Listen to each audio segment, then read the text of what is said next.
Shalom. First and foremost, I would like to give all praise and glory unto Yahweh, Bahashem, Yahweh Shai, Bahashem, Kakadash, and double honors unto the apostles and the elders of GMS who rule well, teach well, being great examples towards younger brothers. And peace and blessings and salutations to the hopeful lake out there, pushing his word and truth and in sincerity across the four winds.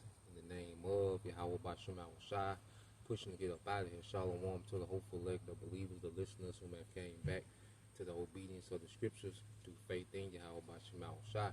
All right. And what I want to get into today, is how, the Lord, has set our enemies up for failure. All right. And he has set the hopeful elect of his people of Israel for victory, man. And this is a beautiful sight, that the Lord is allowing us to actually see the enemy fall, man.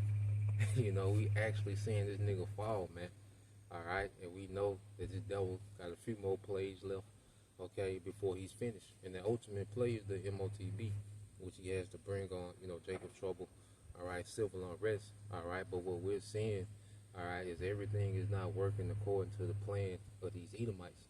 You still have things working for this devil, but then there's things working against this devil, man, okay, in a major way. All right, so what we're experiencing is the fall of our enemy right before our eyes, man. We're living in that moment. We're living in that time, man. All right, these are the times that's going to be talked about in the kingdom, because the elect are going to see this thing all the way through, the whole fall of our enemy, okay, and the deliverance of Yahushua.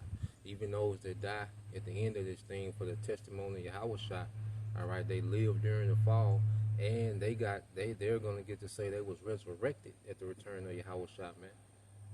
So we all gonna have, these war stories in the kingdom, of being behind enemy lines in the trenches,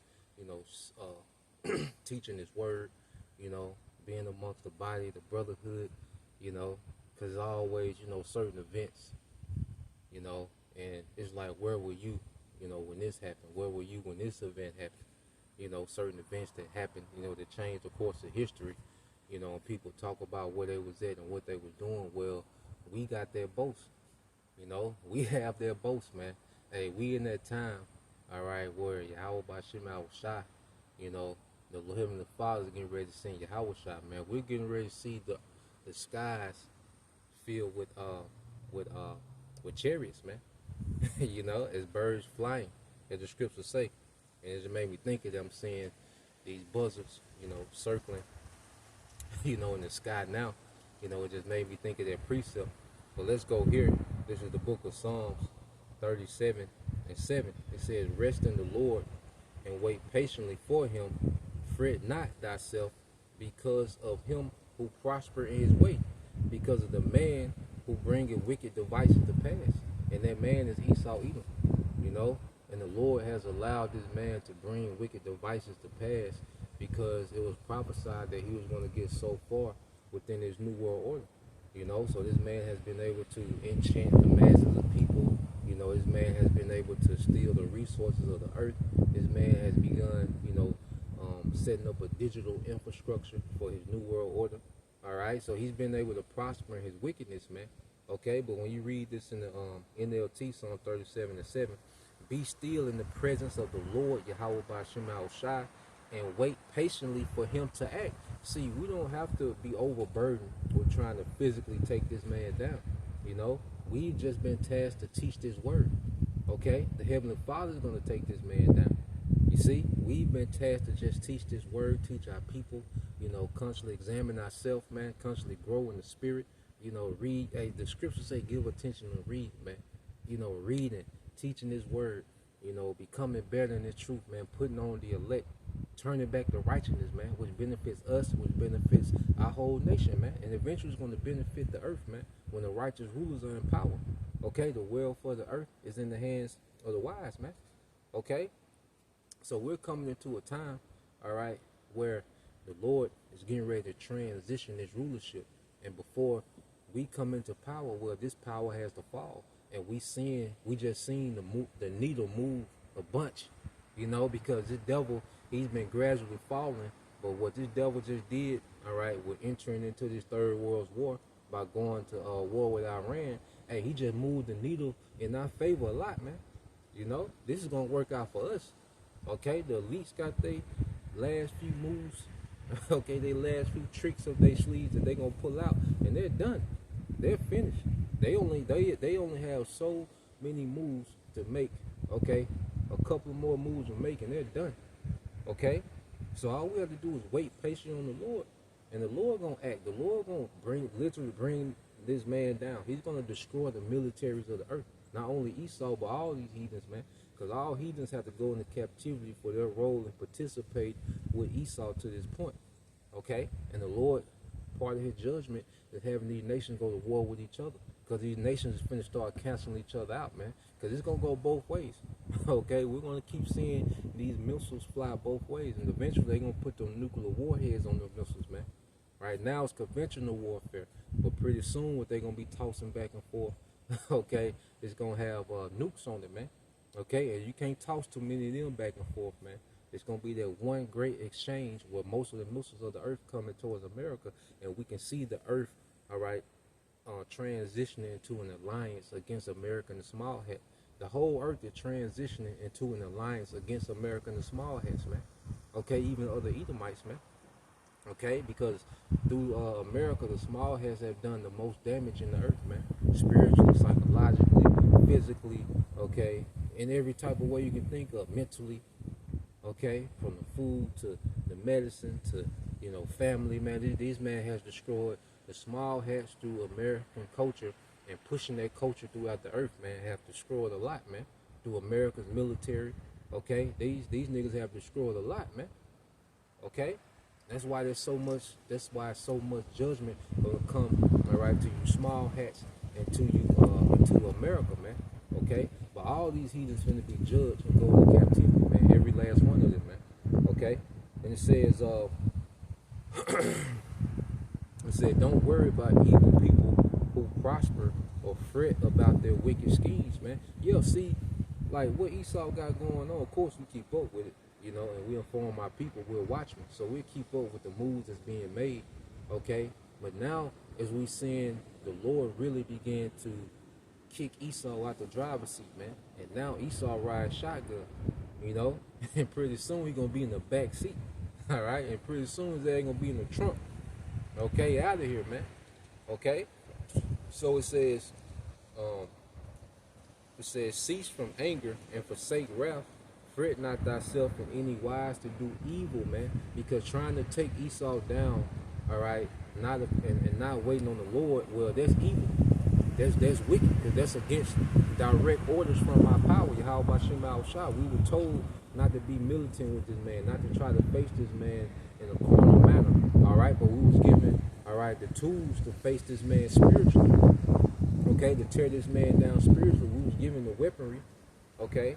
That's why you go here, 2 Corinthians 10, okay? This is the book of 2 Corinthians, all right? 2 Corinthians 10 and 4 in the NLT. And it says, we use the Most High's mighty weapons, not worldly weapons. Okay, so we don't have to stockpile ammo, okay, or get weapons off the black market, or, you know, you see a Molotov cocktail, whatever it is, man. I don't even know how to say this shit, you know. We don't have to do these things, man. Got to be tactical. You know, there's nothing wrong if you know how to use a firearm, man, but we don't have to put emphasis, okay, on being tactical with weapons. No, we be tactical with the Most High's weapons, which is this word. That's what we're tactical with, man. And this devil has no answer, man, because it's this word that got this man speeding up the tempo. Okay, this word has this man speeding up, okay, trying to establish this new world order, man. Okay, because he's trying to beat the clock. See, time is a factor with this devil, man. Time working in our favor. Time working against him. You see, time working against this devil, man. That's why the Lord threw this nigga into this war, man. That's why the elites had to drag America. They had to grab this nigga, get your ass in this war, nigga. Okay? And you see why America was hesitant, man. Okay? You weak, cowardly, goddamn Americans, man. Babylon, man. You see? So, let's go here. It said we use the Most High's mighty weapons, not worldly weapons, to knock down the strongholds of human reasoning and to destroy false arguments, man. Because this whole empire was built on deception and falsehood. Okay, and that's why this devil is having a hard time pulling off this new world order, because his falsehood, especially the narrative with the small hats, saying that they are the people. And that's one of the biggest things that's working against this devil, is people not buying that we're the chosen people. They do all this wickedness. They get to wage war, pull out the Bible and say we're chosen, we're justified, we're the victim. Remember the H cost. Okay, if you know what that is, remember the H. He can't even, if he don't, all his wickedness. All right, the H cost, they don't even work anymore. It's a time where you can just pull out the H cost. Okay, the event that happened in World War II with the nigga with the mustache in Germany, and the Chambers, and all right, the Anne Frank. Okay, see, it was a time where he used to be able to bring that event up. Okay, and everybody would fall back. But now none of that's working, man, because this truth has tore down all the lies and false arguments, man. They don't fit the narrative of the real people. When you go into the Bible, they don't fit the narrative of the real people. They fit the narrative of the imposters, the Idumeans that was going to be over there. That's the narrative that they fit, man. Okay, so let's go back to Psalms. Okay, let's go back to the book of Psalms.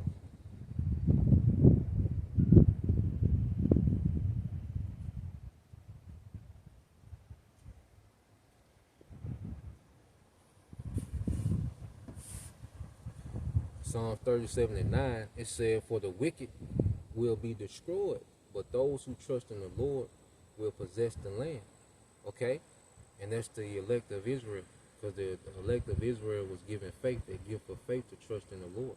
You see, the wicked, they finna be destroyed. All this bullshit Esau got. That's why we should be detaching, man. We detaching from, the Lord put us in the spirit to start detaching from everything that he's about to destroy. Even certain, all right, not even just buildings and infrastructure, but cultures and mindsets. The Lord is going to destroy certain cultures and mindsets in the earth, man. And that's why we should be detaching from these things more and more. We're just detaching from everything that the Lord is going to destroy, man. Okay? And it said, "For the wicked will be destroyed, but those who trust in the Lord will possess the land." Will possess the land. See, we're finna get our inheritance, man. Beginning, the true Israelites going to Israel, man. And see, another thing, Esau trying to do this greater Israel project, nigga, that's not your blessing, nigga. Esau just gonna try to bully his blessing. You see, but guess what? The sword that the Lord bless you with, now that sword is a curse unto you. Okay? And now he's allowed these other nations to level up on their sword, to get busy with your ass, man, and you finna be out of here, man. Okay? So we in some beautiful times, man. Okay, verse 10 says, "Soon the wicked will disappear." His influence is going to disappear from the earth, man. His authority is going to disappear from the earth.